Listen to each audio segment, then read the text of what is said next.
By the way, thank you so much for 7,000 subscribers. We just hit it. Thank you so much. These last few videos have been doing really good. I just wanted to say thank you real quick. Anyways, onto the video. Five Nights at Freddy's has a lot of theories that unfortunately didn't age well, but still left a huge impact on the FNAF community. So today I want to talk about a few more, and even a few controversial and infamous ones like the Miketrap theory and the TwoKillers theory. Thank you so much for watching. So Miketrap is a theory that William Afton is not Springtrap, and it's actually Michael Afton. All of these theories we're covering about today are either debunked by the game or even Scott himself, and this actually is one that Scott even mentioned and commented on, and we'll be reading his comment here in a bit. But the biggest piece of evidence against this theory, and sort of when the majority of people stopped believing in it, was whenever the Freddy Fazbear's Pizza Simulator had shown Scraptrap being referred to as William Afton. Up until that point, it became pretty popular, and even before then, a lot of people were pretty resistant against it. This is one of those divisive theories, and I think it's for that reason that it became as popular as it did. The biggest piece of evidence for this theory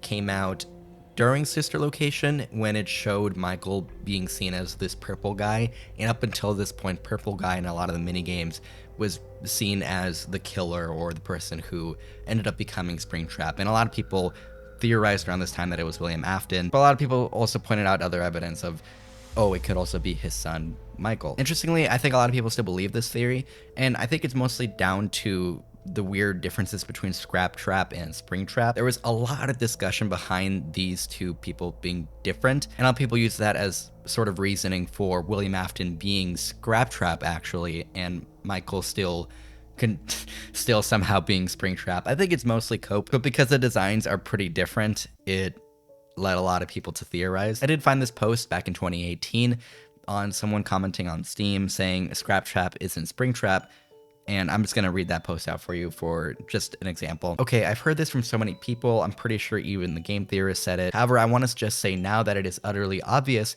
that Scraptrap and Springtrap are not the same person, or animatronic for that matter. They don't even look the same. Scraptrap is also way less withered and quite a little bit more aggressive than Springtrap.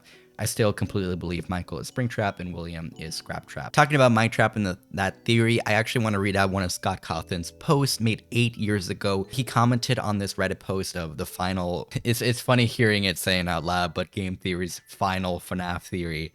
Obviously that wasn't the case, but I think it's funny that there were so many times where even game theory was like, okay, we gotta stop it with the FNAF videos. Here's what Scott said: I don't usually comment on theories or timelines, but I want to this time. This was a very satisfying and important episode of game theory. There have been some points of contention in the community lately, especially since Sister Location Custom Night, that have caused members to leave, theorists to quit, and frustrated emails to be sent. Also, interestingly about the emails, I'm going to bring that up later in the video just because we use it in one of the other theories I want to talk about. Some of these issues were simply misunderstandings with the story. Others were maybe just things I didn't leave enough clues about. They became things that I felt I needed to answer with a new game, but some of these things have been answered by MatPat. Obviously, it's not 100%, but he really came through for this community, I think, during a time where everyone needed him. I won't go through the video point by point, but I will say this. For those of you who are really upset about the idea of Miketrap, or even about the idea of Purple Guy being literally purple or hung up on 1983 versus 1987, watch MatPat's video and breathe a sigh of relief. Like I said, it's not 100%, but he really hit this video out of the park. Anyways, what a lot of people gathered from this post was just debunking Miketrap, as well as just a few other theories based on what he was saying in the general information. Reading through a lot of Scott Cawthon's posts and stuff on his Reddit account and Mdude, you can kind of see just how like hands off he is with a lot of the theory crafting. And while that approach is interesting, it's so refreshing to have direct feedback, even if it was just a little bit and on a few points. It is really nice to have that in order to debunk or get a clarification on certain pieces of the story. Because this really cleared up a lot of discussion about who Springtrap was, and I think this was finally in the moment where going forward it was William Afton. But up until this point, it was pretty debated about with the general public about Michael Afton. There are a few other Mike theories I want to cover, but Miketrap is easily the most popular Michael Afton theory, to the point where even Scott Cawthon commented, so I think that was just really interesting. The next theory I want to cover is something in the similar vein, and it's just saying that Michael Afton is actually the killer in FNAF 1. I've talked about this before, and specifically because this MikeKiller theory, or the Mike Kill All theory, which is the one I covered, had to do with the FNAF, I think it was FNAF 2's teaser trailer. Yeah, it was FNAF 2's teaser trailer, and if you reverse the audio of that like beginning song, you can actually hear Mike kill all. But that's just like your brain doing tricks or whatever. This is a really old song, and that piece of evidence doesn't line up at all, but it's still a pretty like cool optical illusion type effect. Anyways, this was a really common theory, even just from the first game. And if you look at just the first game, MikeKiller theory makes a little bit of sense, and you can kind of see where people kind of got that information out of. Essentially, it's just saying that Michael Afton killed the kids behind the missing children incident, and this is later really debunked by William Afton actually being Scraptrap and Springtrap and all that. But up until that point, it really could have been seen as Michael being the one who had killed all these kids, and that would also explain why the animatronics were pretty aggressive against the player. And that point of discussion kind of led to other theories about why the animatronics are like after you in that first game. Not only that, but the whole it's me hallucinations and Golden Freddy being weird with you, as well as just the animatronic presence of why they're attacking you being a point of revenge from the characters would make pretty solid sense. And it's only really when you start looking at more FNAF games and start building the bigger picture that this theory falls apart really quick. Weirdly, I did find this post made 8 years ago about a deleted user talking about, so Michael Afton is a killer, or the purple guy in FNAF 3 is William Afton. And the fact that they were like able to predict that, I'm assuming this post came out like right around FNAF 3, or right around before the time the purple guy was confirmed to be William Afton. And so it's really interesting to see like theories getting talked about while they're happening. I think that's pretty cool. Anyways, this is a picture of, I'm assuming, the log book. I'm not 100% sure, but it's just information saying they helped the children in the night and mini games. Shadow Freddy tries to lead you to the killer, who's hiding out in the safe room. In his minigame, Shadow Bonnie gives cake to one of the children. The next series is a Will FNAF 1 theory, and it's pretty similar to the last series, surprisingly, and it's just saying that Michael Schmidt is just a fake alias for William Afton.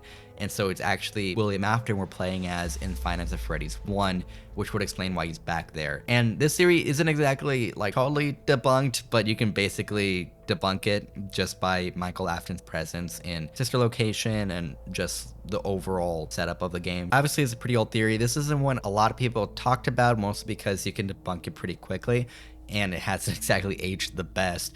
But it's one that even Scott led information to, or like gave a hint on, that led people to reach this being a conclusion. On the wiki where I got information on this theory, I found that it linked this screenshot of Scott Cawthon answering back an email about unanswered questions about FNAF. I'm not too sure about the credibility of this, but it would make sense because it is just around the time frame of the first FNAF game, and Scott's been a little bit more hands-off since then. He has commented that he has made a few emails and just like answering a few people about emails, but it's pretty rare. This could be one of those cases. Anyways, I'll read out the email. Hello, I realized earlier today that you may never reveal any of the lore or backstory, and you just might keep us hanging. To prove you won't do that, if you could reveal a little lore or backstory so the community doesn't lose faith, thanks. Hi Max, I'm sorry to hear that you've been losing faith, and I hope the community isn't either, so I'll give you something tiny that people can speculate further on. Mike Schmidt, or the person on the phone, have something to do with one of the news articles that are in E-Hall Corner. Thanks again for the email. People around the time who believed this theory were saying that Michael Schmidt is connected to MCI, which is the main subject of the newspaper clippings. And I guess it led a lot of people to think that Michael Schmidt could just be like a fake name or something, or the killer, who we really haven't had the name reveal until later. The big problems of this theory are like in the survival logbook, where people were able to piece together that Michael Afton is Michael Schmidt, and also just the reasoning of why wouldn't William Afton be recognized and his face be recognized, because clearly under the theory the animatronics would. So I think due to that, it didn't gain nearly the amount of attention as the other ones have. For some reason, people really want Michael Afton to be a bad guy also, even though we play as him in FNAF 1. And so people came up with the theory MikeAccomplice, where Michael Afton is an accomplice in helping William. And it seems like a lot of evidence from sister location can kind of support this under a few different perspectives, where Michael Afton and William are like talking in a way that could be seen as working together. Michael also being directly sent to Circus Baby's entertainment and rental by William Afton also kind of shows that they're at least like listening to each other, or that Michael is doing William Afton's bidding. But I think a lot of people don't believe this theory just because William is, you know, a killer who tried to kill Michael Afton several times. Even if at some point, like, Michael was wanting to help out William or needed to go to Circus Baby's entertainment and rental to find out more and, you know, kind of listening to William and following along with his plans just to learn more. After the fact, I think he wouldn't exactly be totally on his side because he did almost die in Sister Location, or he did die and then like repossessed himself. That's what a lot of people were saying happened to Michael Afton after he got scooped. I did also find another post for this one too, made by user Adobe Darkroom. Also, it seems like this theory is referring to the Silver Eyes book and takes out a lot of evidence from there. And I'm going to read it out for you. It was made 9 years ago, so let's just keep that in mind. Who is Michael exactly? Before we start, we need to know who sprites are Michael. You see in TSE, there are two identities for the killer. One is his old William Afton persona, overweight, cheerful, and pre-Springlog incident. However, his second Dave Miller persona is almost the exact opposite. He takes on a new identity post-spring locking, and he's become much thinner than he used to be. He also works as a security guard during this time. Keep that in mind because we'll come back to it. Now, here's the thing that not everyone seems to have caught on to. Look at some of Dave's dialogue. "They'll kill you too," Jessica said. "No, I'm quite confident that I will survive." "And what makes you think they won't kill you?" John said again, and Dave's face took on something shining, almost beatific. "Because I am one of them," he said. "He got into a terrible accident which should have killed him, but didn't. He says he's one of them being the ghost in this case. He says he's confident he will survive. You won't die." The implication here is that William possessed his own corpse post-Springlog incident, or maybe thinks he did, given that he still has a pulse and his wounds have healed. However, that might not be the case for pre-Sister Location canon lore that the Silver Eyes was paralleling. Think about it. William Afton, large girth, not dead, the early persona. Sounds like it would match a certain sprite in FNAF 2 well, wouldn't it? Dave Miller is extremely underweight, the later persona, and implied to be immortal in canon. Which sprite do we have that's thin, has white eyes indicating possession, and even worked as a security guard for a period of time like Dave did in the book? Here's what I believe the intent was pre-Sister Location. There was only one killer, but the sprite change was purposeful. The dark-eyed magenta sprite was William Afton, and the other sprites are his Dave Miller persona after he's possessed his own corpse, hence the white eyes, abnormal strength, thinner appearance, and dark purple coloring. However, Sister Location throws an interesting wrench into things. Michael Afton is confirmed to be a dark purple white-eyed sprite, and he's also immortal, just like Dave was implied to be. Here's what changed between pre-Sister Location and post-Sister Location. All Scott did was split William's immortal Dave sprites into a new character, serving as his son. William's the magenta dark-eyed sprite, and Michael's the dark purple-eyed sprites. This is supported by the Immortal and the Restless. You can read about the parallels thoroughly here, but the mini version is that Vlad parallels Michael, and episodes parallel the game. Vlad doesn't do anything specific in episode 1, Purple Guy was only mentioned briefly in the newspapers and does not appear, is working the graveyard shift in 2, and he has his house burned down in 3. What does this mean in terms of Michael's character? Really thinking about Michael's behavior for a moment, in 3, Michael goes back to retrieve the spring Bonnie suit for his father according to the custom night cutscene. This is already suspicious given that the suit was probably being moved to get rid of evidence, but in the end he says, "They were all there, they didn't recognize me at first, but then they thought I was you." He knows they were attacking him because they thought he was his father. He knows his father did something to him. And what's his response to seeing the ghost kids? He jumps into the spring lock suit William used to kill them to scare them off. He knows what his father did. But here's the real kicker. How does he know what his father did? Well, remember in a newspaper in 1 that says a suspect was charged after being identified on the surveillance cameras, someone was arrested and charged for those murders. But William was still running the FNAF 4 location in 87, and later in the FNAF 4 gameplay, he couldn't have done it if he had a criminal record. The suspect changed and the murders wasn't William, it was Michael, ID'd during the first murder. And you think about that in the context of 2. According to Phone Guy, there was a security guard on night shift before you who moved to day shift. I think I meant to say day shift when talking about the murders. Phone Guy says that our guard during the day has reported nothing unusual, and he's on watch from opening till close.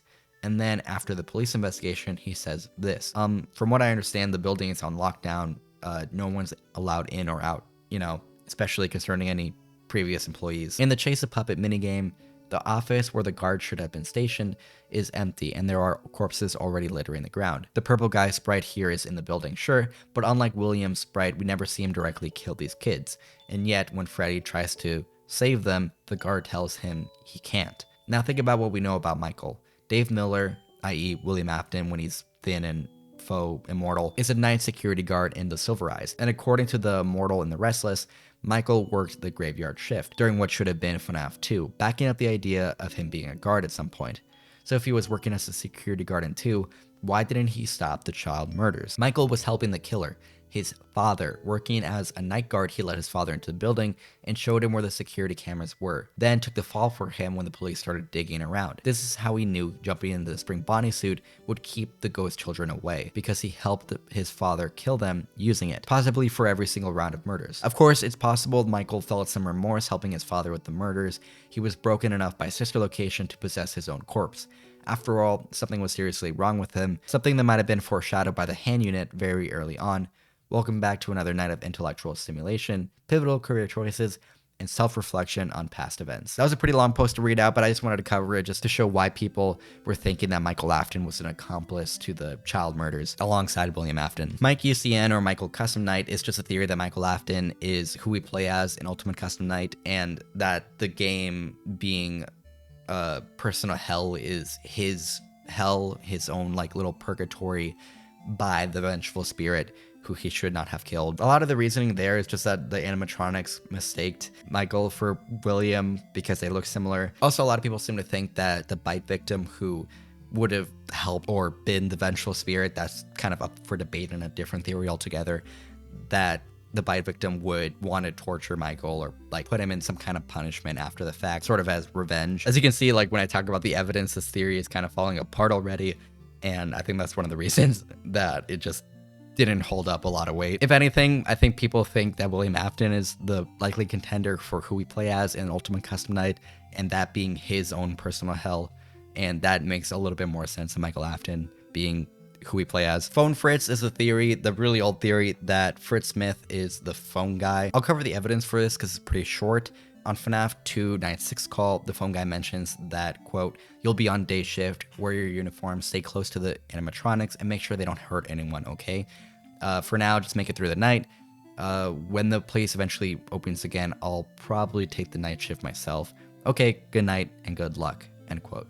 This could mean that the phone guy took the night shift after Jeremy's shift swap, and also explaining why he doesn't receive a phone call at custom night, because it could just be phone guy himself. This is later debunked in the week before, which just says that phone guy's name is Ralph, and that was like, oh, that was needed to debunk this theory. The TwoKillers theory is a really interesting one in FNAF 2, and it all has to do with basically just the sprites shown, that there are two different characters being played by different sprites, with one being the purple guy, the character that's seen in the Save Them minigame, and the pink guy, the one in the Take Cake to the Children, and Foxy Go Go Go. This is debunked, so I'm not gonna be like putting too much merit into the evidence, but I still want to cover it. Even if they were like, you know, different colors, that'd be fine, but they straight up have different sprites, with the pink guy being a shorter, blockier one, and the purple one having, you know, being taller, rounded, and has a bright yellow badge on his chest. This is also where people were thinking that Michael Afton is one of the accomplices, and that theory kind of goes hand in hand with this one in a lot of cases. I'm going to read out this quote from the wiki just because I think it explains the debunking of this pretty effectively. Quote, "This theory was debunked by the insanity ending of Freddy Fazbear's Pizzeria Simulator, during which Henry Emily reveals the person responsible for the murders of the missing children at Freddy Fazbear's Pizza, as well as his own daughter, Charlotte, was a single individual, his former friend and business partner, William Afton," end quote. This theory gained like a lot of popularity. I've seen a lot of people from Pretty Grumpy Bear talking about it to MatPat, I think. It's definitely an interesting detail that these sprites are different, but sprite inconsistencies aren't exactly new to FNAF games, which only makes things more complicated. But there are a few other cases where sprites being consistent, like Scrap Trap or Spring Trap, that people reach for more conclusions beyond the designs just being different, which makes sense, and I think that's what contributed to the popularity of this theory. I remember when FNAF started getting a little bit more complicated for me, and for